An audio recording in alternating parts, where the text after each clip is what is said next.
waxaa ka tagay soonkii la soo dhaafay xanuun iyo inuu ka jabay lugta bila ka hor soonkii jabka lugtana waxaa keenay kansar ku dhaca kaadihaysta prostate cancer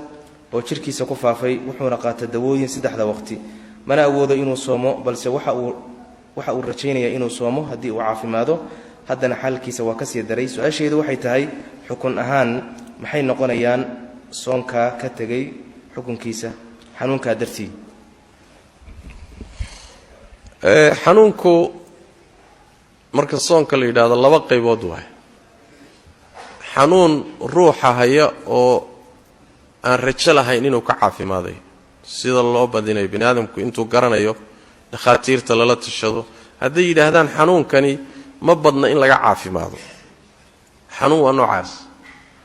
xanuunna rajuu leeyahay oo ruuxu inuu ka caafimaado caadada iyo curfiga bini'aadamka way u badan tahay inuu ka caafimaado labadaa xanuun baa loo kala qaadaya xanuunka aan rajada lahayn hadduu ruuxa hayo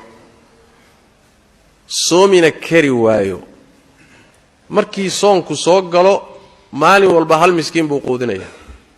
hal miskiin buu wax ku filan siinaya oo cuntaa soonkuna kuma laazimayo xanuunka haya ee uu la soomi laayahay hadduu yahay xanuun aan rajo lahayna waxaan ujeedaa hadduu yahay xanuun rajo leh hadduu yahayna wuu iska sugayaa ilaa arrinkiisu ka caddaanayo ayib ruuxii wuu iska sugay xanuunkii waa ku sii batay ma caafimaadin